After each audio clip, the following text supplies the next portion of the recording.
सर्वशक्तिमान, सर्वव्यापी, सर्वज्ञानी पिता परमेश्वर, हे हमारे उद्धारकर्ता अद्वैत प्रभु यीशु मसीह और हे शांतिदायक पवित्र आत्मा, आज के आराधना में हम आपका स्वागत करते हैं और हृदय की गहराइयों से आपकी उपस्थिति के लिए आपको धन्यवाद देते हैं। भजनकार लिखते हैं, हे मेरे मन परमेश्वर के सामने चुपचाप रह, क्योंकि मेरी आशा उसी से है। सचमुच वही मेरी चट्टान और मेरा उद्धार है, वह मेरा गढ़ है, इसलिए मैं नहीं डिगूंगा। परमेश्वर ने एक बार कहा है और 2 बार मैंने सुना है कि सामर्थ परमेश्वर का है। जी हाँ प्यारे भाइयों और बहनों, सामर्थ परमेश्वर का है। वो सृजनहार, पालनहार और तारणहार परमेश्वर हैं। आइए हम उनकी महिमा करें गीत के इन शब्दों के साथ। ये जिंदगी तेरी महिमा गाती रहे अब सदा।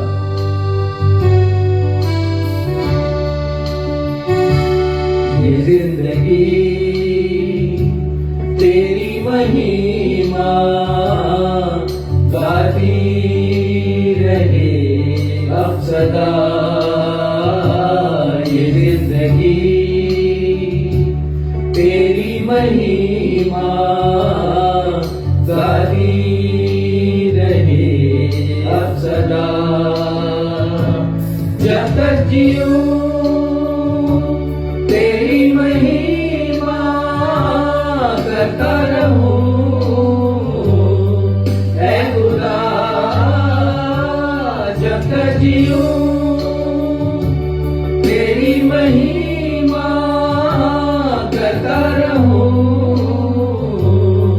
ऐ खुदा। ये जिंदगी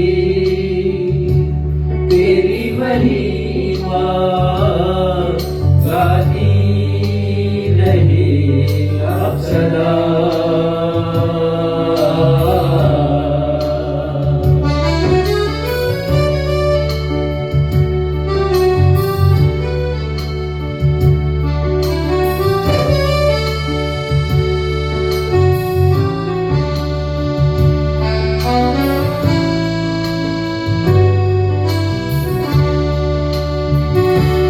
जब भी पुकारा मैंने तुझे, मेरी हर दुआ को तूने है सुना।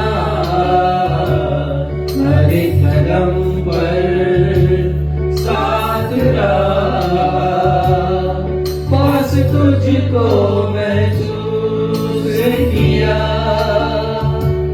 जब भी पुकारा मैंने तुझे, मेरी हर दुआ को तूने है सुना। हर एक कदम पर साथ रहा, पास तुझको महसूस किया। अहो सना तेरी खुदा, जिंदगी को तुझको दिया। हो सना तेरी खुदा, इस जिंदगी को तुझको दिया। ये जिंदगी तेरी महिमा गाती रहे अब सदा।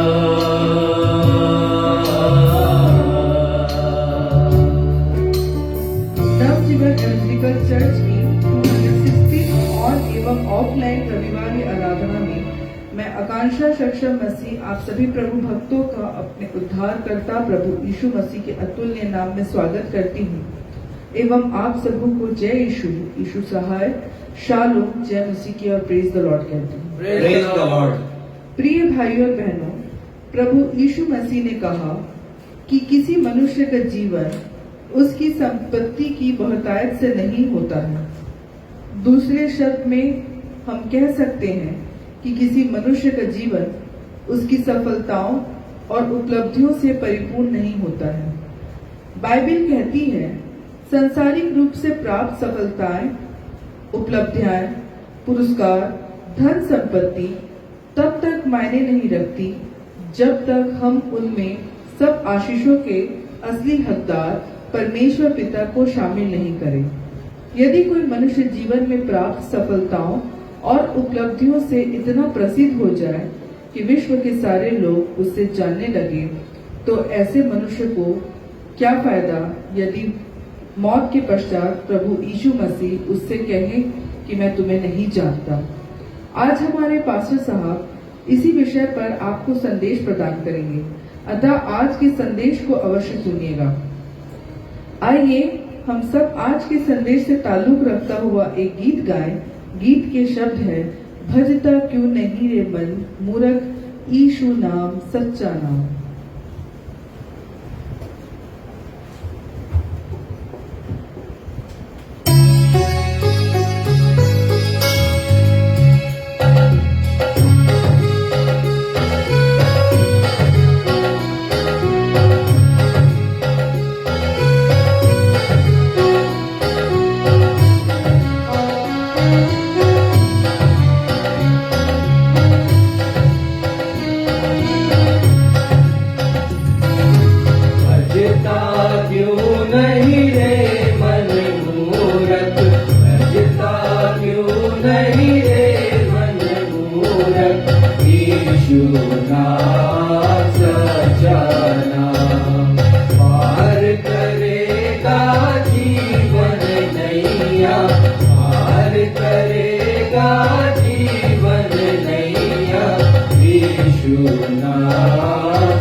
तुझको पूरी शांति देगा यीशु नाम सच्चा नाम।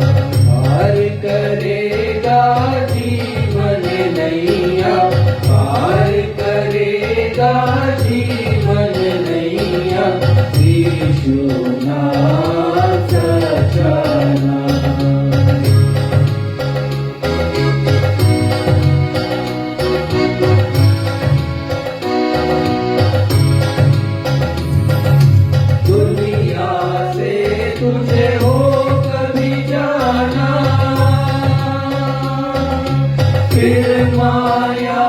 में क्यों फंस जाना, दुनिया से तुझे हो कभी जाना, फिर माया में क्यों फंस जाना। जीना है तो तब तक भज ले, जीना है तो तब तक भज ले, यीशु नाम सच्चा नाम। पार करेगा जीवन नैया, पार करेगा जीवन नैया, यीशु नाम सच्चा नाम, यीशु नाम सच्चा नाम, यीशु नाम सच्चा नाम। अब हमारे पास्टर साहब को अवसर होगा जब वे हमें कलीसियाई सूचनाओं से अवगत कराएंगे। सूचनाओं के पश्चात वे हम सभी के लिए मध्यस्थता की प्रार्थना करेंगे।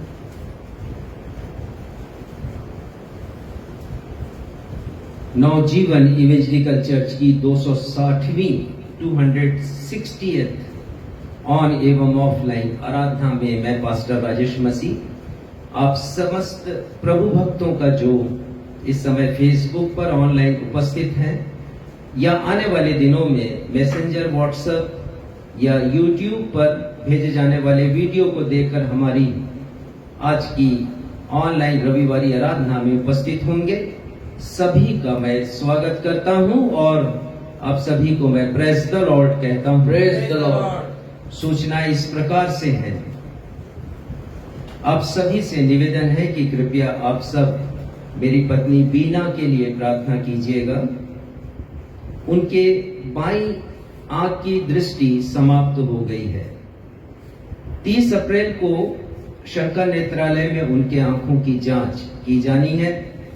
प्रार्थना कीजिएगा कि परमेश्वर पिता अद्भुत रीति से सहायता करें।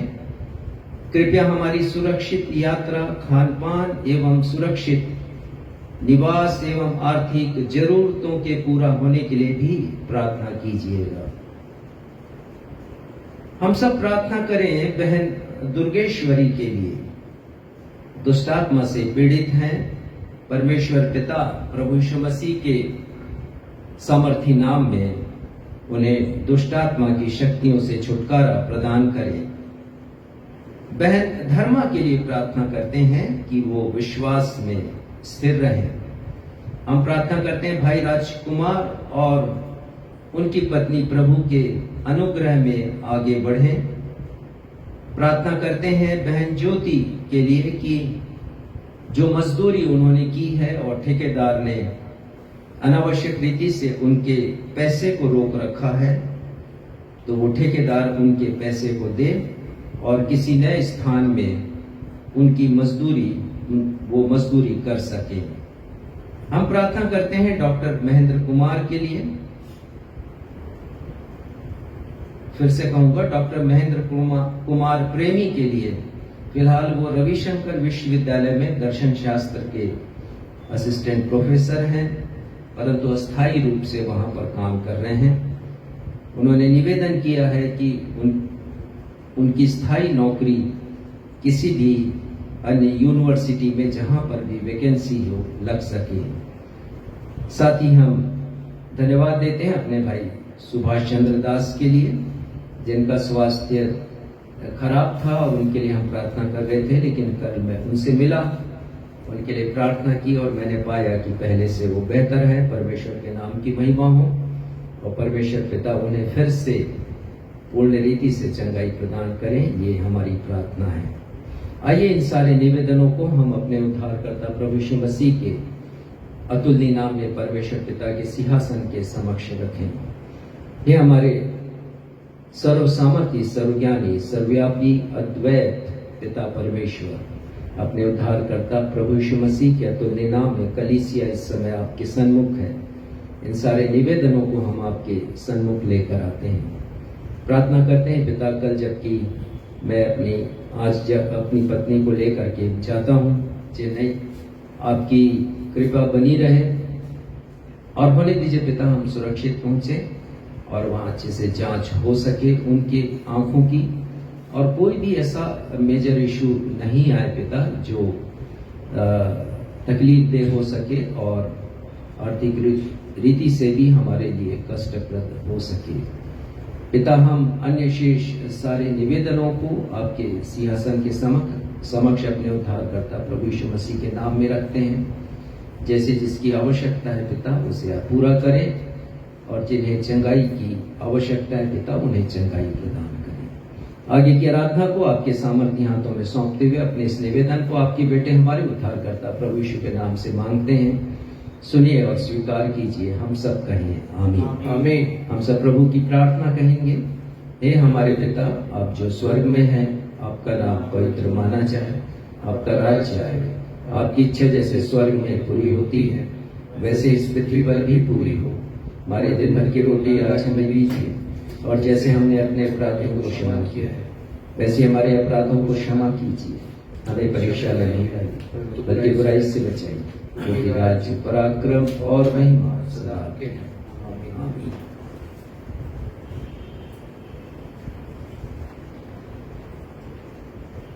अब हम सभी के लिए अवसर होगा जब हम परमेश्वर पिता के द्वारा दी गई भौतिक एवं आत्मिक आशीषों को स्मरण करते हुए अपनी अपनी भेंटों को एक गीत गाते हुए अर्पित करेंगे।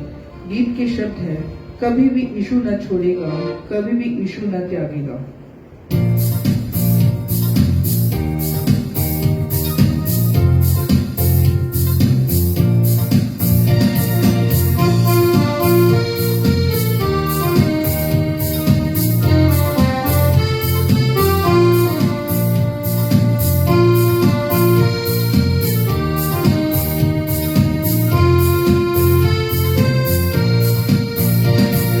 कभी भी यीशु न छोड़ेगा, कभी भी यीशु न त्यागेगा, कभी भी यीशु के लोग लज्जित नहीं होंगे।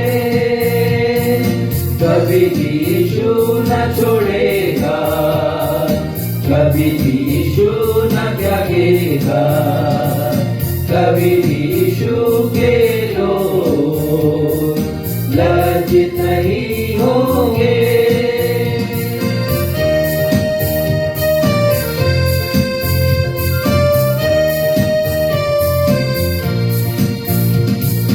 अपनी हथेली पे चेहरा तेरा मैंने खोद रखा है, कभी ना भूलूंगा।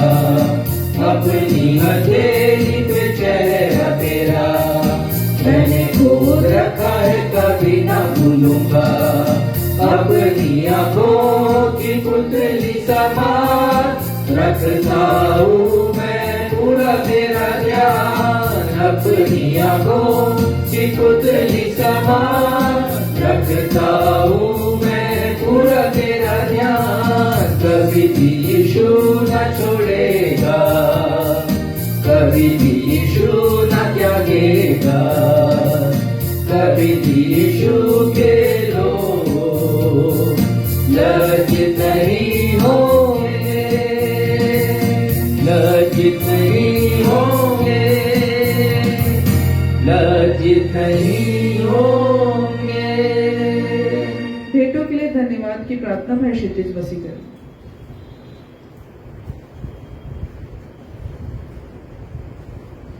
आइए इन भेंटों को परमेश्वर पिता के चरणों में अर्पित करेंगे। हम सभी प्रार्थना में जाएंगे। जीवित अनुग्रहकारी पिता परमेश्वर, आराधना के इस समय आपके चरणों की निकटता में आते हैं अपने धन्यवादी मन और धन्यवादी भेंटों को लेकर के प्रेम पिता, क्योंकि सारी आशीषों की और सारे बरकत के देने वाले खुदावंद आप हैं।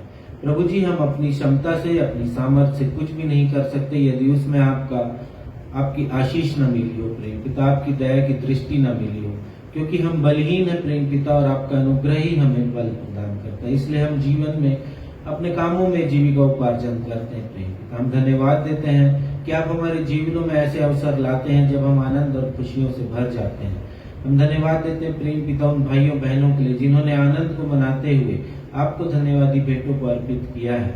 उन्हें दीजिए प्रेम पिता कि उनके जीवन की तमाम खुशियां जो उन्होंने आपको स्मरण करके आनंद किया है प्रेम पिता, वे आपको सदा स्मरण करने वाले हो सके। उनके धन्यवादी भेंटों को आप ग्रहण कीजिए, उन्हें और भी आशीषित बनाइए प्रेम पिता। प्रार्थना और विनती करते हैं उन भाइयों बहनों की जिन्होंने अपनी कमियों घटियों में से भी आपको स्मरण किया है और आपके समक्ष कुछ न कुछ भेंटों को लाया प्रेम पिता। हम धन्यवाद देते हैं उनके जीवनों के लिए और उनके ऐसे मन के लिए प्रेम पिता जिसमें आपके प्रति प्रेम है और आपको देना सिखाया गया प्रेम पिता। हम धन्यवाद देते हैं उनके जीवनों के लिए। हम जानते हैं कि प्रेम पिता आप अपना अनुग्रह उन पर डालेंगे और उनके जीवन की सारी रुकावटें और बाधाएं आपके नाम से दूर होंगी और वे आपकी आशीषों को प्राप्त करके फलते फूलते रहेंगे प्रेम पिता। प्रार्थना और विनती करते हैं इन भेंटों को आपका स्पर्श मिले प्रेम पिता, ताकि ये आपके नाम के प्रचार के कार्यों में प्रेम पिता और कलीसियाई सेवकाई में लगाई जाने वाली हो सके। शेष आराधना में आपकी अगुवाई चाहते हैं और इस विनती को अपने उद्धार करता प्रभु यीशु के मधुर मीठे नाम से मांग लेते हैं, आमीन आमीन। अब सुसमाचार पाठ का पठन किया जाएगा।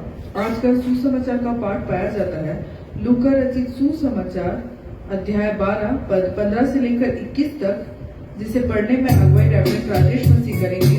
लूका रचित सुसमाचार अध्याय 12 पद 15 से 21।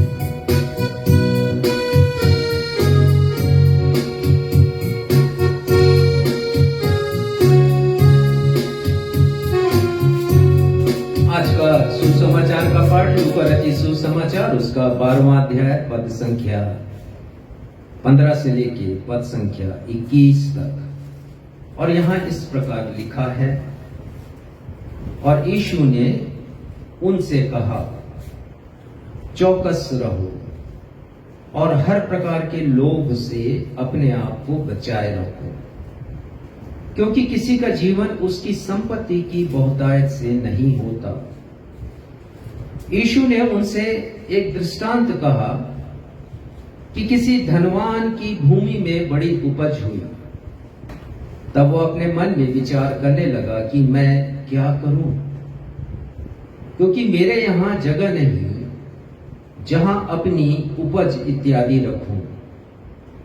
और उसने कहा, मैं यह करूंगा, मैं अपनी बखारियां तोड़कर उनसे बड़ी बनाऊंगा और वहां अपने सब अन्न और संपत्ति रखूंगा और अपने प्राण से कहूंगा कि प्राण, तेरे पास बहुत वर्षों के लिए बहुत संपत्ति रखी है, चैन कर खा पी सुख से रहे।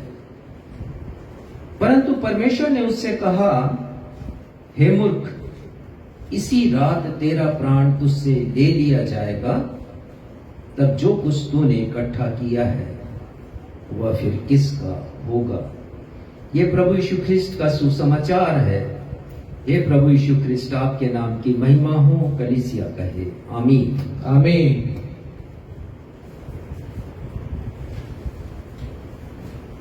अब हम सब के लिए सुनहरा समय होगा जब हम परमेश्वर पिता के जीवित वचनों से सप्ताह भर की आत्मिक ऊर्जा प्राप्त करने के लिए उनके अभिषिक्त दास रेवरेंड राजेश मसीह से एक अर्थपूर्ण, प्रेरणादायक एवं सारगर्भित प्रकाशन सुन सकेंगे। आज का संदेश का विषय है, इस जीवन में सफल होने से क्या फायदा यदि मौत के बाद स्वर्ग ही आपको नहीं पहचाने। What is the profit of being successful in this life if heaven does not know you?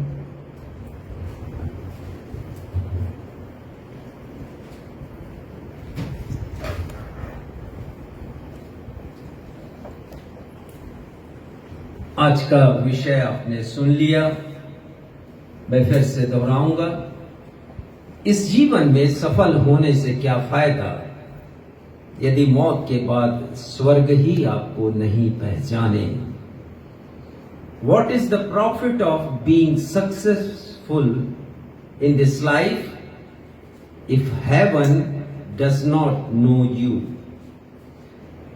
दूसरे शब्दों में, इस धरती पर सफल होने से क्या फायदा, इस जीवन में सफल होने से क्या फायदा, इस धरती पर सफल होने से क्या फायदा यदि मौत के बाद स्वर्ग आपको नहीं पहचाने।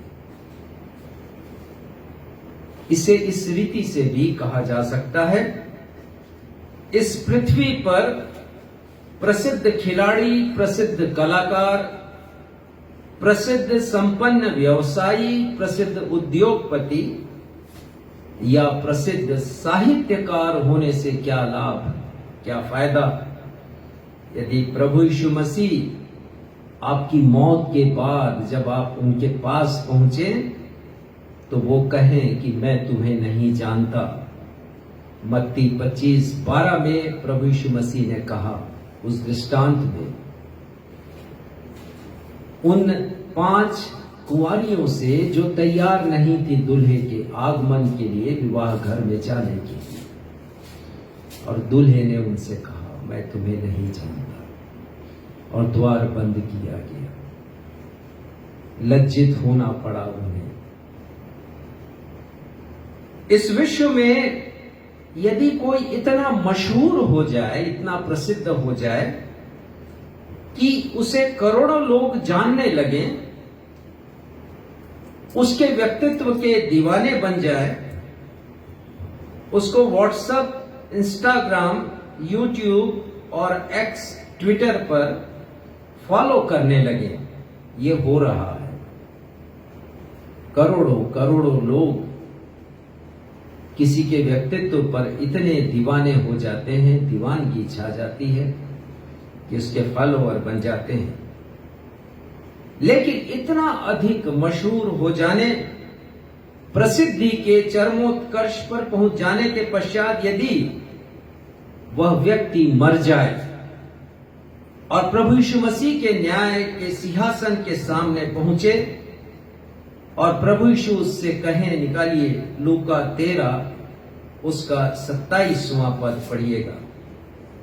क्या कहेंगे प्रभु यीशु मसीह उससे? परंतु वह कहेगा, मैं तुमसे कहता हूं, मैं नहीं जानता मैं तुम्हें नहीं जानता।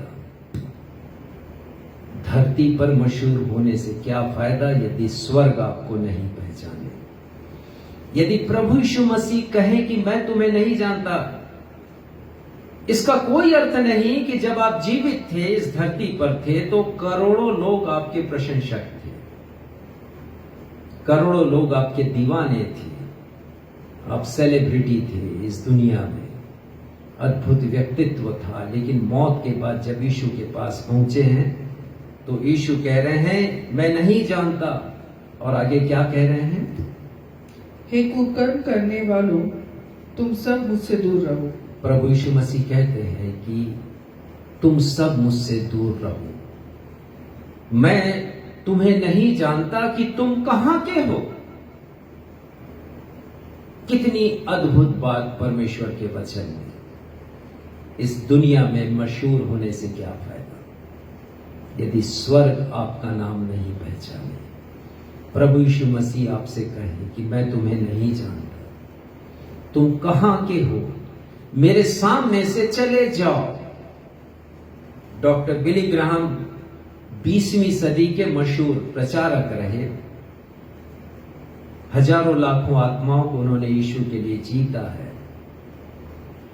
उन्होंने भी ऐसा ही कहा, What is the use of being famous on earth if heaven does not know you?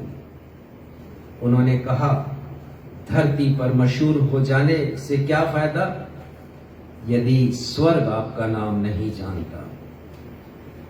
तो मेरे कहने का अर्थ कदापि यह नहीं है, इसे इस रूप में नहीं लीजिएगा कि हमें सफल नहीं होना है, हमें मशहूर नहीं होना है, हमें प्रसिद्ध नहीं होना है। बाइबल कहती है कि एक मसीही को सफलता की सीढ़ियां चढ़ना चाहिए। एक मसीही को जीवन के हर क्षेत्र में आगे बढ़ना चाहिए, पुरस्कार जीतना चाहिए, चाहे वो खेल कूद ही क्यों ना हो। एक मसीही को प्रदेश में, देश में, अपने शहर में, राष्ट्रीय स्तर पर ख्याति प्राप्त करना चाहिए। एक मसीही एक कलाकार के रूप में, एक साहित्यकार के रूप में, बिजनेसमैन के रूप में प्रसिद्धि प्राप्त करे। परमेश्वर का वचन कहता है, अनेक उदाहरणों के द्वारा हम जानते हैं। परमेश्वर चाहते हैं कि उनके फॉलोवर, उनके डिसाइपल, उनके अनुयायी आगे बढ़े, सफल हों और सफलता के कीर्तिमान स्थापित करें। और इसके साथ साथ परमेश्वर चाहते हैं कि जब एक मसीही सफल हो अपने जीवन में और प्रसिद्धि के चरम उत्कर्ष पर पहुंचे, चरम बिंदु पर पहुंचे, तो सारा श्रेय, सारी महिमा, सारी प्रतिष्ठा वो प्रभु यीशु मसीह को प्रदान करे। क्यों प्रदान करे? व्यवस्था विवरण 8वां अध्याय 17वां पद देखिए, उसमें क्या लिखा है। व्यवस्था विवरण 8वां अध्याय और उसका 17वां पद। क्यों हमें अपनी सफलता के पीछे परमेश्वर को श्रेय देना चाहिए?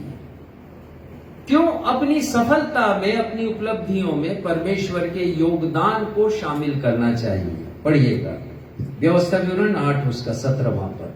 और कहीं ऐसा ना हो कि तू सोचने लगे कि यह संपत्ति मेरी ही सामर्थ और मेरे ही भुजबल से मुझे प्राप्त। हम कभी ना सोचे, यदि सफलता के चरम शीर्ष पर पहुंच जाए तो कभी ना सोचें कि ये मेरी बुद्धिमता के कारण हुआ, मेरे सामर्थ्य के कारण हुआ, मेरे ज्ञान, मेरे समझ, मेरे पराक्रम के कारण ये हुआ। ये परमेश्वर का वचन कह रहा है, मेरे ही सामर्थ और मेरे ही भुजबल से मुझे प्राप्त हुई है। 18वां पद। परंतु तू अपने परमेश्वर यहोवा को स्मरण रखना, क्योंकि वही है जो तुझे संपत्ति प्राप्त करने की सामर्थ इसलिए देता है। यहाँ तो संपत्ति आई है, लेकिन मैं इसके साथ जोड़ूंगा कि परमेश्वर ही है जो आपको सफल होने के लिए सामर्थ्य देते हैं, ऊंचाइयों पर पहुंचने की सामर्थ्य देते हैं, इस दुनिया में मशहूर होने की सामर्थ्य देते हैं। ये परमेश्वर ही है। कुलुस्सियों 3:23 में संत पौलुस कहते हैं, जो कुछ तुम करते हो तन मन से करो, दिल लगाकर किसी काम को करो, यह समझकर कि मनुष्यों के लिए नहीं परंतु प्रभु यीशु मसीह के लिए करते हो। तो हमारी हर एक सफलता, हमारी हर एक प्रकार की उपलब्धि, पुरस्कार, समृद्धि, ज्ञान, पराक्रम हमारे कारण नहीं, हमारे भुजबल के ज्ञान के कारण नहीं, परंतु परमेश्वर के कारण है। जब एक मसीह अपनी सफलता, प्रसिद्धि, शोहरत के लिए परमेश्वर की महिमा करेगा, अपने मसीही जीवन की गवाही देगा, तब उसकी मौत के पश्चात एक पद निकालिएगा, मत्ती 25 उसका 34वां पद। प्रभु यीशु मसीह क्या कहेंगे? यदि हम अपनी सफलता, प्रसिद्धि, शोहरत के पीछे यदि परमेश्वर का गुणगान करेंगे, सारी महिमा, सारा आदर प्रभु यीशु मसीह को देंगे, तो हमारी मौत के बाद प्रभु यीशु मसीह कदापि नहीं कहेंगे कि मैं तुम्हें नहीं जानता, मेरे सामने से चले जाओ, तुम हो कहां के। पर प्रभु यीशु मसीह क्या कहेंगे ऐसे लोगों के लिए? पढ़िएगा मत्ती 25 उसका 34वां पद। तब राजा अपनी दाहिनी ओर वालों से कहेगा, हे मेरे पिता के धन्य लोगों, आओ उस राज्य के अधिकारी हो जाओ जो जगत के आदि से तुम्हारे लिए तैयार किया गया। मेरे पिता के राज्य में शामिल हो, कम आ जाओ, जो जगत के प्रारंभ से तुम्हारे लिए तैयार किया गया, अर्थात स्वर्ग, उसमें तुम शामिल हो जाओ। द्वार तुम्हारे लिए खुला है। यू आर वेलकम्ड हियर, आपका यहां पर स्वागत है। कितनी अच्छी बात होगी। और हमने गीत भी गाया, कभी भी यीशु न छोड़ेगा, कभी भी यीशु न त्यागेगा, और उसके लोग कभी लज्जित नहीं होंगे, कभी भी नहीं लज्जित होंगे। आपको बताना चाहूंगा कुछ गवाहियां, कुछ जीवित गवाहियां हैं आपको देना चाहूंगा। जब प्रसिद्धि के चरम इस शीर्ष पर लोग पहुंचे हैं, तब मसीही लोगों ने अपनी गवाही दी है। सारी महिमा परमेश्वर को दी है। और मैं पढ़ रहा था धावक के बारे में, मैराथन दौड़ के धावक के बारे में, और मैं पढ़ रहा था नाइजीरिया के एबेल के बारे में। और सन 2012 की जो ओलंपिक की रेस थी उसमें वो शामिल थे और बहुत अच्छी तरह दौड़ रहे थे। उनके पीछे स्पेन के एक धावक थे, उनका नाम था फर्नांडिस। और भी धावक थे, लेकिन प्रथम स्थान पर दौड़ में सबसे पहले यदि कोई था तो वो एबेल और उसके पीछे फर्नांडिस। और हुआ ये कि 24 किलोमीटर की वो मैराथन दौड़ पूरी होने वाली थी और जो फिनिश लाइन था, अंतिम रेखा थी, वहां तक पहुंचने के लिए केवल 10 मीटर की दूरी ही बाकी थी। और फर्नांडिस ने, जो कि पीछे थे, उन्होंने देखा कि एबेल वहां रुक गए हैं और उन्हें, एबेल को यह लगा कि यही फिनिश लाइन है। तो दरअसल होता यह कि जब इतनी लंबी दौड़ में कोई शामिल होता है तो उसके मस्तिष्क में ऑक्सीजन लेवल कम हो जाता है और दिमाग काम नहीं करता और वो एक भ्रम पैदा होता है। तो एबेल के सामने भी एक ऐसा ही भ्रम उत्पन्न हो गया और वो रुक गया। और उसके पीछे फर्नांडिस आ रहा है और वो कह रहे हैं कि आगे बढ़ो, आगे बढ़ो, रुक क्यों गए हो, फिनिश लाइन वो नहीं है। लेकिन वो स्पेनिश भाषा में बोल रहे थे और एबेल उसको समझता नहीं था। और दौड़ते दौड़ते क्या हुआ, वहां तो एबेल रुके हुए थे फिनिश लाइन के 10 मीटर पहले। फर्नांडिस उसके पास आए, उन्होंने धक्का दिया, बोला फिनिश लाइन आगे है, दौड़ के जाओ। फर्नांडिस ने अवसर का फायदा नहीं उठाया कि ये रुका है तो रुके रहने दो, मुझे उससे क्या, मैं बढ़ जाता हूं और ओलंपिक का गोल्ड मेडल मैं प्राप्त कर लूंगा। उसने ऐसा नहीं किया। स्टेडियम देख रहा है, हजारों लोग बैठे हैं, तालियों की गड़गड़ाहट हो रही है फर्नांडिस के इस काम को देखकर। एबेल दौड़ा है, प्रथम स्थान पर आया है, उसे गोल्ड मेडल मिला, फर्नांडिस को सिल्वर मिला। और जब रेस समाप्त हुई है तो पत्रकार आ गए फर्नांडिस के पास और उससे पूछा आखिर वो कौन सी शक्ति थी कि आपने इस काम को किया, आप तो गोल्ड मेडल जीत सकते थे। तो फर्नांडिस ने कहा वो परमेश्वर की शक्ति है। मेरी मां ने मुझे शिक्षा दी है और शिक्षा दी है कि परमेश्वर के प्रति ईमानदार बनना। तुम दौड़ना तो सही, लेकिन ये समझना कि परमेश्वर ने तुम्हें सामर्थ्य दी है। और आज फर्नांडिस को विश्व जानता है। इतनी अच्छी गवाही। और फर्नांडिस का नाम मौत के बाद जीवन की किताब में होगा, क्योंकि हम पढ़ते हैं कि जीवन की किताब है वो खोली जाएगी। जिसका नाम होगा वो स्वर्ग में प्रवेश करेगा। पृथ्वी पर मशहूर हो गया फर्नांडिस, लेकिन वो स्वर्ग में भी मशहूर है। फिर एक और उदाहरण दूंगा, मेरे पास बताने के लिए बहुत से उदाहरण हैं, लेकिन समय की कमी है और सिर्फ एक ही उदाहरण दूंगा मैं आपको। बहुत से एथलीट्स हैं मसीही जगत में। 2023 में ही उन्होंने भरे स्टेडियम में सबों के सामने गवाही दी है, I give all glory to Jesus Christ for this achievement. इस उपलब्धि के लिए मैं प्रभु यीशु मसीह को की महिमा करता हूं। मैं बताना चाहूंगा 2012 में T20 चैंपियनशिप, इंटरनेशनल चैंपियनशिप का समय था और वेस्ट इंडीज की टीम जीती थी और वेस्ट इंडीज के कप्तान थे डॉरेन सैमी। उन्होंने स्टेडियम में हजारों लोगों के सामने और टेलीविजन के समक्ष करोड़ों लोगों के सामने गवाही दी है और उन्होंने कहा I have utmost faith in Jesus Christ, I give all glory to Jesus Christ. मैं यीशु को पूरी महिमा देता हूं, सारी महिमा, क्योंकि यीशु पर मेरा संपूर्ण भरोसा है। सांसारिक रूप से मिली सफलताएं और उपलब्धियां तब तक कोई मायने नहीं रखती जब तक हम उन सफलताओं और उपलब्धियों में परमेश्वर के योगदान को शामिल नहीं करें। राजा सुलेमान के विषय में हम पढ़ते हैं और हम पढ़ते हैं, यदि आप जानना चाहें तो जल्दी से निकालें, दूसरा इतिहास 9वां अध्याय 22 और 23वां पद। राजा सुलेमान के विषय में लिखा है कि वो अपने समय के सारे राजा महाराजाओं में सबसे अधिक संपन्न, बुद्धिमान और गुणवान थे। और हम सब जानते हैं उनके साहित्यकार होने की प्रतिभा को। उन्होंने न सिर्फ भजन लिखे हैं, नीति वचन लिखा, सबोपदेशक लिखा और श्रेष्ठ गीत लिखा है। मशहूर साहित्यकार। पढ़िएगा दूसरा इतिहास 9वां अध्याय 22वां और 23वां पद।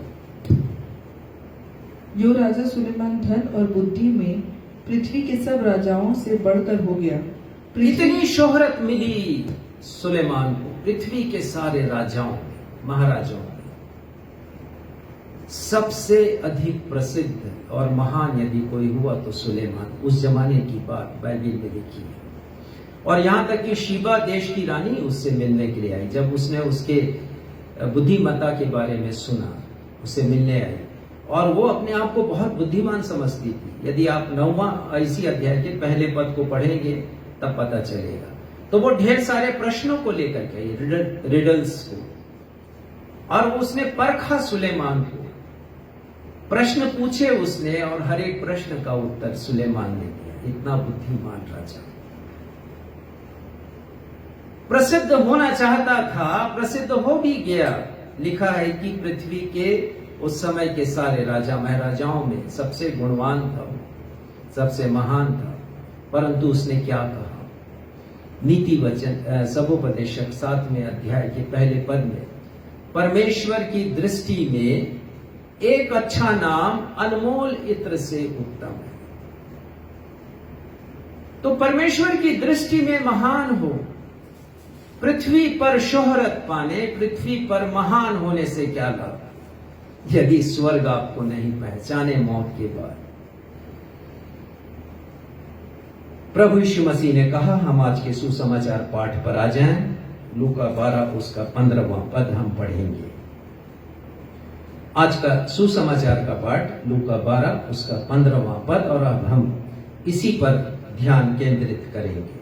पढ़िएगा। और उसने उनसे कहा, चौकस रहो। प्रभु यीशु मसीह कह रहे हैं, सावधान रहो। केवल उस जमाने के लोगों से नहीं कहा, परंतु ये शब्द, उनकी चेतावनी आज हमारे लिए भी है। वो हमें भी सावधान कर रहे हैं, हमें भी चौकस कर रहे हैं, हमें भी सतर्क कर रहे हैं। Be careful. किस बात के लिए केयरफुल रहने के लिए बोल रहे हैं? हर प्रकार के लोभ से अपने आप को बचाए रखें। हर प्रकार के लोभ से। तो लोभ केवल संपत्ति का लोभ नहीं होता, धन संपदा का लोभ ही नहीं होता। लोभ तो शोहरत पाने का भी होता है, लोभ तो सफलता पाने का भी होता है, लोभ तो पुरस्कार अर्जित करने का भी होता है। और प्रभु यीशु मसीह कहते हैं कि तुम अपने आप को इससे बचाए रखो। क्यों बचा कर रखो? उन्होंने कहा, आगे पढ़िएगा, क्योंकि किसी का जीवन उसकी संपत्ति की बहुतायत से नहीं वो होता। कह रहे किसी का जीवन उसके धन संपत्ति की बहुतायत से नहीं होता। किसी का जीवन उसकी उपलब्धियों की बहुतायत से नहीं होता। किसी का जीवन सफलताओं की बहुतायत से नहीं होता। कितने अनमोल वचन है प्रभु यीशु मसीह के। ये तब होगा मीनिंगफुल, तब होगा अर्थपूर्ण, जब आप अपनी संपत्ति में, अपनी उपलब्धि, सफलताओं में, प्रसिद्धि में, शोहरत में परमेश्वर को शामिल करेंगे। प्रभु यीशु मसीह का ये कथन है। और आगे प्रभु यीशु मसीह एक दृष्टांत कहते हैं, एक किसान के बारे में बताते हैं जो अपने समय का एक सफल किसान बनता है, सफलता की सीढ़ियां चढ़ता है और फिर धनवान बनने की कल्पना वो करता है, अपनी दृष्टि में वो धनवान है, लेकिन परमेश्वर की दृष्टि में वो मूर्ख ठहरता है। हम देखेंगे प्रभु यीशु मसीह कहते हैं 16वां पद पढ़िएगा। उसने उनसे एक दृष्टांत कहा, किसी धनवान की भूमि में बड़ी उपज हुई, बिग क्रॉप, उसकी अपेक्षा से बढ़कर, उसकी उम्मीद से ज्यादा वो फसल हुई है, तैयार हुई। उसने सोचा नहीं था कि इतनी बम्पर क्रॉप उसके खेत में उसकी पैदावार होगी।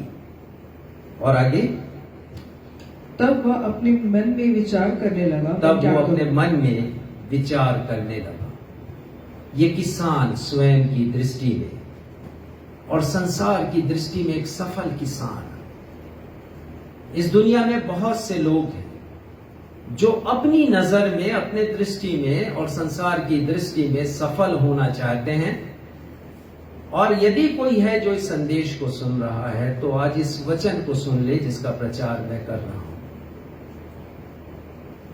वो व्यक्ति परमेश्वर की दृष्टि में मूर्ख ठहराया गया है। पद 20 पढ़िएगा। परंतु परमेश्वर ने उससे कहा, हे मूर्ख, इसी रात तेरा प्राण तुझसे ले लिया जाएगा। तब जो कुछ तूने इकट्ठा किया है वह किसका होगा? वो तो विचार कर रहा था ना, फसल बम्पर क्रॉप हुई है, विपुल उत्पादन हुआ है, तो विचार कर रहा है, योजना बना रहा है। लेकिन परमेश्वर कहते हैं, यदि इसी रात तेरा प्राण ले लिया जाए तो जो कुछ तूने इकट्ठा किया है वो सब किसका होगा? परमेश्वर कहते हैं उससे मूर्ख। 4 बातें हम देखते हैं, 4 बातें हम देखेंगे कि क्यों परमेश्वर ने उसे मूर्ख ठहराया है, और हम सावधान हो जाएं। इस दुनिया में होशियार हो हम, बुद्धिमान हो, हर एक प्रकार का ज्ञान और समझ हो, लेकिन ऐसा कहीं ना हो कि मौत के बाद हम मूर्ख ठहराए जाएं। मौत के बाद हमें शर्मिंदा होना पड़े प्रभु यीशु मसीह के न्यायासन के सामने। देखेंगे पहली बात,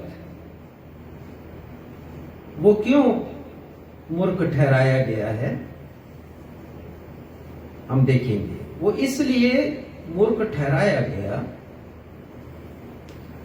क्योंकि उसने अपनी सफलता के दृश्य से, सफलता के परिदृश्य से परमेश्वर को बाहर कर दिया है। इस पूरे दृष्टांत में आप पढ़ लीजिए, कहीं पर भी उसने परमेश्वर के नाम का उल्लेख नहीं किया। सब कुछ जो श्रेय है उसने स्वयं को देना चाहा है, और यह उसकी पहली गलती है। पहली गलती कि परमेश्वर को उसने अपनी योजना से बाहर किया है, और सफलता का श्रेय उसने स्वयं लेना चाहा है। भरपूर फसल हुई उसकी, और वो सोच रहा है कि ये तो उसके ज्ञान के कारण है, उसकी बुद्धिमत्ता के कारण है कि सही समय पर उसने उपचार किया है फसल का, कि फसल में कीड़े नहीं लगे, सही समय पर उसने पानी डाला है, पानी से सिंचाई की है, मजदूर लगाए हैं उसने पैसा खर्च किया है। इस उत्पादन के पीछे यदि कोई है तो वो मैं हूं, तो श्रेय में मुझे मिलना चाहिए।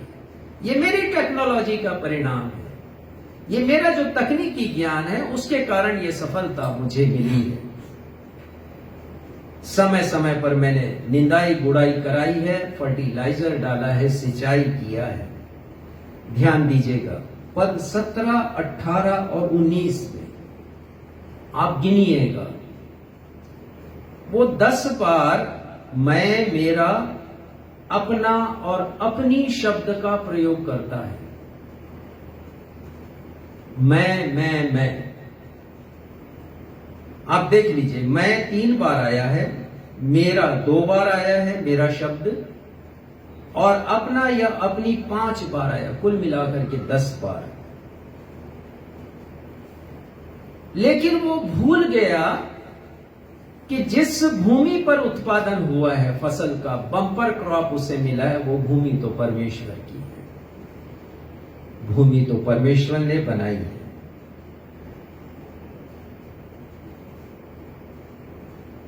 वर्षा यदि हुई है बादल से, तो किसने बनाया है बादलों को? उसका सृष्टिकर्ता भी परमेश्वर ही है। यदि सूर्य है, सूर्य प्रकाश के कारण फसल बढ़ी है, क्योंकि बिना सूर्य प्रकाश के फसल बढ़ नहीं सकती। फोटोसिंथेसिस की क्रिया होती है जो पौधों को आगे बढ़ाती है। उस सूर्य को भी परमेश्वर ने बनाया। और पुरवाई या हवा, वो भी परमेश्वर ने बनाया है हवा को, क्योंकि बिना पुरवाई चले परागण की क्रिया हो नहीं सकती, पॉलिनेशन की क्रिया। तो बीज तो बन ही नहीं सकते अनाज की। ये हवा का कमाल है, सूर्य का कमाल है, ये भूमि का कमाल है, ये बादलों की वर्षा का कमाल है, और ये परमेश्वर का कमाल है, परमेश्वर का आश्चर्य कर्म है। लेकिन श्रेय वो खुद को दे रहा है, परमेश्वर को परिदृश्य से बाहर कर दिया है। 10 बार मैं, मेरा, अपना, अपनी, ये शब्द आए। मनुष्य का मैं परमेश्वर को अपने हृदय के सिंहासन से हटाकर खुद को बैठा लेता है। ये है अहम, ये है ईगो, ये है अभिमान, ये गर्व और ये अहंकार, ये घमंड परमेश्वर को हमेशा बाहर कर लेता है, क्योंकि मैं हृदय की कुर्सी पर बैठा है। और यदि परमेश्वर थे तो परमेश्वर को हटाकर वो बैठा है। दूसरी जो गलती है, सफलता का उपभोग स्वयं करना चाहा।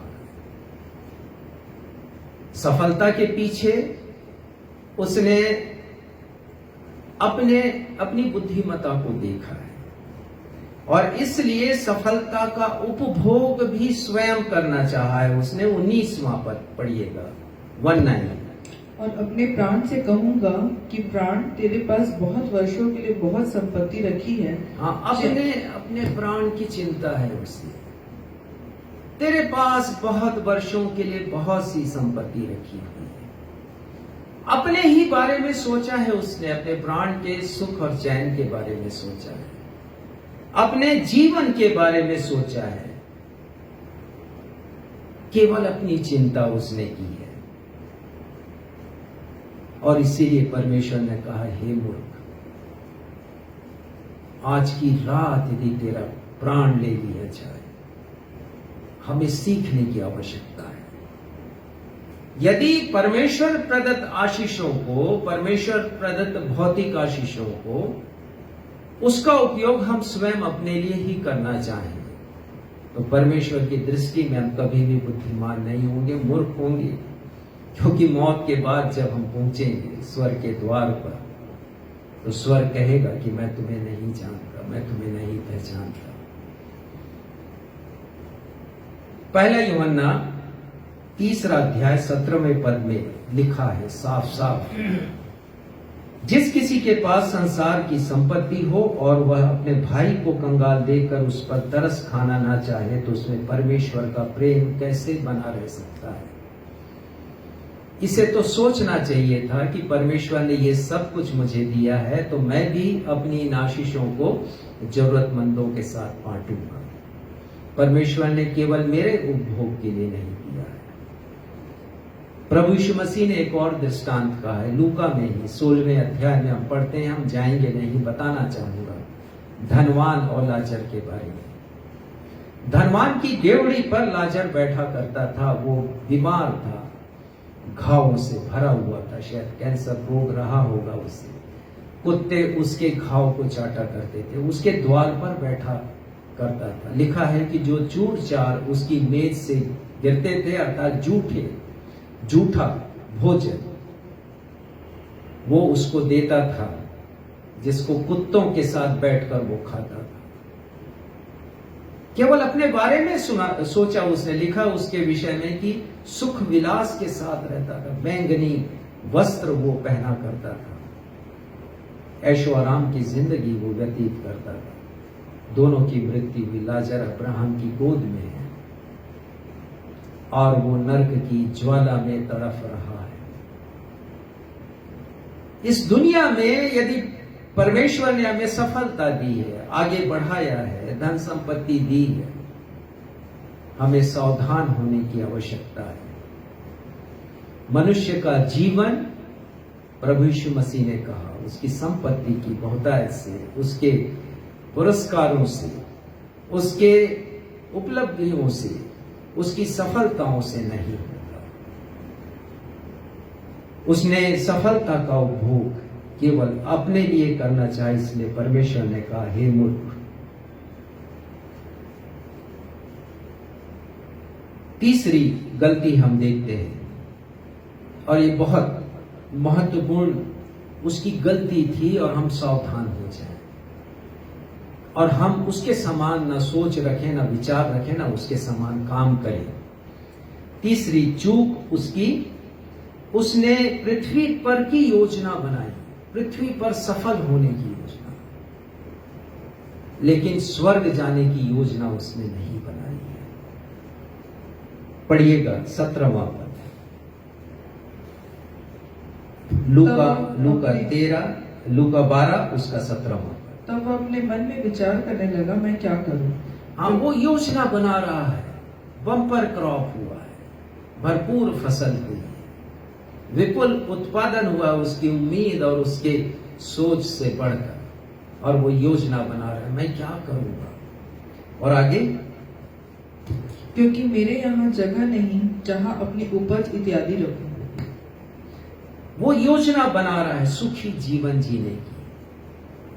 मैं अपने फसल को सुरक्षित रखने के लिए, कीड़ों से बचाने के लिए, वर्षा की मार से बचाने के लिए बखारियों को तोड़ दूंगा, बड़े बड़े भंडारण गृह में बनाऊंगा और वहां अपनी फसल को रखूंगा। पृथ्वी पर सफल होने की योजना उसने बनाई है, परंतु स्वर्ग जाने की योजना नहीं बनाई है। और इसीलिए हमें परमेश्वर की दृष्टि में बुद्धिमान बनना चाहिए, परमेश्वर की दृष्टि में आत्मिक रीति से धनवान बनना चाहिए, ताकि हम योजना बना सकें। इस पृथ्वी पर ढेर सारी योजनाएं हम बनाते हैं, ये सच है, आप इनकार नहीं कर सकते, परंतु उन सारी योजनाओं से बढ़कर के योजना बनाए स्वर्ग जाने की। अमेरिका जाने का अवसर मिला और वहां पता चला मुझे कि मृत्यु के बाद लोग अपने कब्र की चिंता करते हैं कि कहां पर दफन किया जाएगा, कैसे दफन किया जाएगा, बहुत महंगा है वहां दफन करना। तो मृत्यु के बाद गाड़े जाने की योजना लोग बना लेते हैं, लेकिन स्वर्ग जाने की योजना नहीं बनाते। तो परमेश्वर की दृष्टि में मूर्ख कहलाएंगे कि नहीं कहलाएंगे? इस पृथ्वी पर हम हर एक प्रकार की योजना बना लेते हैं, अनेक प्रकार की योजना। ध्यान रखिए कि हम ये भी योजना बनाएं कि जब हम पहुंचे स्वर्ग में तो स्वर्ग पहचान ले हमें, यीशु कहे हमसे, ये मेरे पिता के धन्य लोग, उस राज्य में शामिल हो जाओ जो मेरे पिता ने जगत के आरंभ से तुम्हारे लिए तैयार किया है। स्वागत है तुम्हारा, भीतर प्रवेश करो। अंतिम गलती मैं बताऊंगा कि वो किसान भूल गया कि उसका जीवन परमेश्वर के हाथों में है। बहुत बार हम भी मनचाहा व्यवहार करते हैं अपने जीवन से, अपनी देह से, मन मर्जी की चलाते हैं और मन मर्जी से चलते हैं। भूलना नहीं चाहिए कि हमारा जीवन परमेश्वर के हाथों में है। अय्यूब ने लिखा, अय्यूब 14वां अध्याय और उसके 5वें पद में, पढ़िएगा इसे, अय्यूब 14वां अध्याय 5वां अध्याय।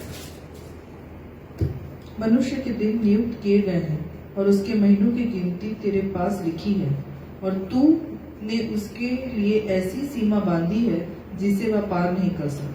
हम सब का प्राण परमेश्वर पिता के हाथों में है। हम सब का जीवन परमेश्वर पिता के हाथों में है। कैसा सलूक कर रहे हैं हम अपने इस जीवन के साथ। उसने अपने प्राण की चिंता की इस धरती के लिए। मेरे प्राण खा पी सुख चैन से रहे, क्योंकि तेरे पास बहुत वर्षों के लिए इतनी बड़ी योजना, लाइफ लॉन्ग योजना उसने बना ली, पर नहीं समझा कि उसका प्राण परमेश्वर के हाथ में है।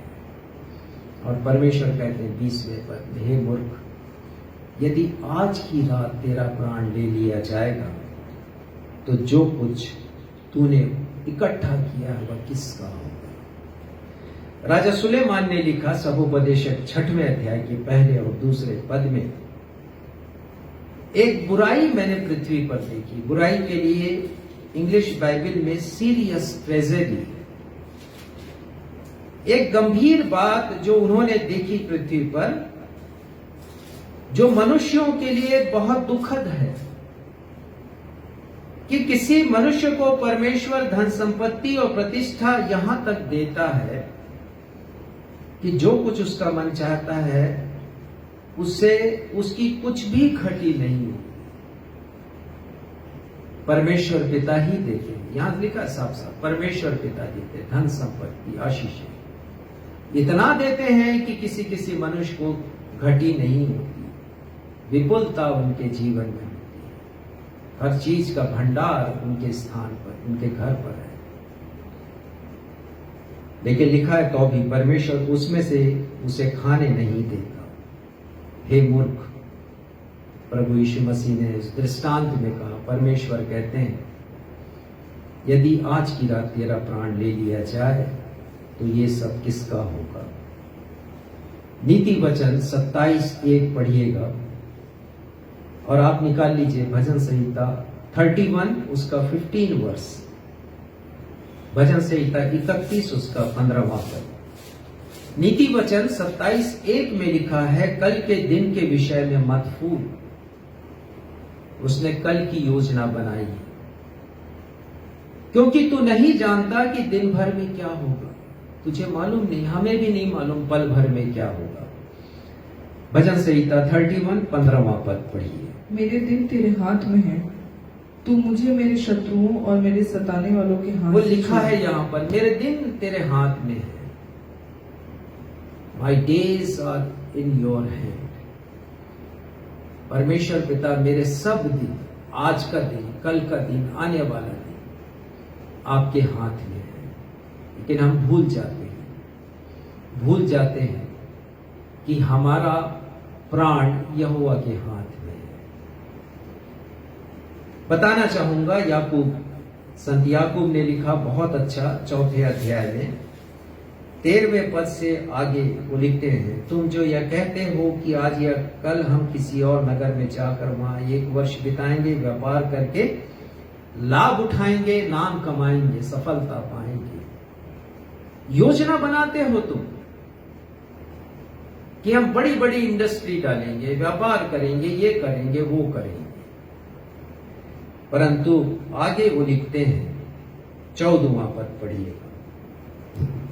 और यह नहीं जानते कि कल क्या होगा। कोई नहीं जानता कि कल क्या होगा। इसीलिए राजा दाऊद लिखते हैं, मेरे दिन तेरे हाथ में है, परमेश्वर पिता।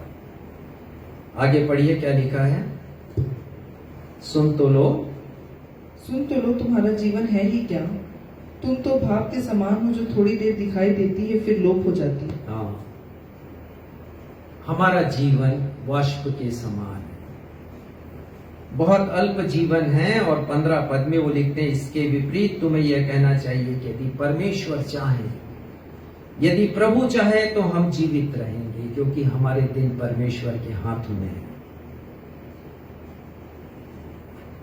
तो हम सोच लें, हम ये 4 चूक ना करें, सावधान हो जाएं।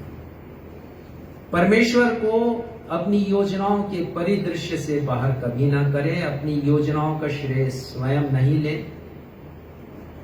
हम अपनी सफलता और उपलब्धियां और संपत्ति का उपभोग केवल अपने लिए नहीं करें। और तीसरी बात जो हमने देखी थी वो ये थी कि हम,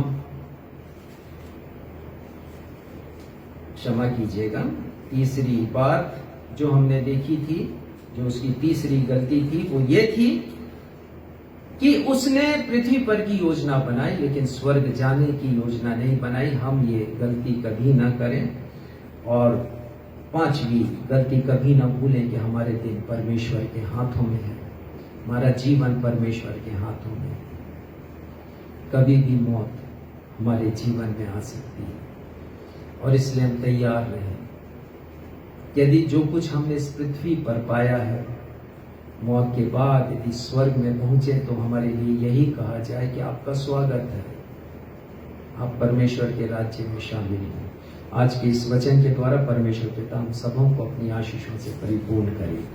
आइए हम सब प्रार्थना में जाएं और उसके बाद हम आशीष के साथ आज की सभा को समाप्त करेंगे। ये हमारे परमेश्वर पिता धन्यवाद देते हैं कि आज आपने अपने पवित्र आत्मा के द्वारा वचन का प्रकाशन हमारे सामने रखा है। पिता, हम उस धनवान किसान के समान ना बने जिसे परमेश्वर पिता ने मूर्ख ठहराया है, पर बुद्धिमान हो जाए पिता, बुद्धिमान हो जाए ताकि जब स्वर्ग में पहुंचे तो हमारा स्वागत हो, हमें लज्जित होना ना पड़े, हमें शर्मिंदा होना ना पड़े, हमें सुनना ना पड़े कि प्रभु यीशु मसीह कहे कि मैं तुम्हें नहीं जानता, मैं तुम्हें नहीं जानता, तुम हो कहां के, मेरे सामने से चले जाओ। पिता, हमारी सहायता कीजिए। अपने जीवन के किसी क्षेत्र में हम आपको बाहर ना करें, आपसे प्राप्त आशीषों का श्रेय स्वयं कभी न लें। जो कुछ आपने दिया है हम स्वयं नहीं उसका उपभोग कर लें, आपके वचन के अनुसार दूसरों की चिंता भी करें। और पिता, होने दीजिए कि हम पृथ्वी की जब अनेक योजनाएं बनाते हैं तो स्वर्ग जाने की भी योजना बनाएं, और ध्यान रखें कि हमारा जीवन आपके हाथों में है। आज के इस वचन के प्रकाशन के लिए आपको धन्यवाद देते हुए अपनी इस प्रार्थना को आपके बेटे हमारे उद्धारकर्ता प्रभु यीशु मसीह के नाम से मांग लेते हैं। सुनिए और ग्रहण कीजिए।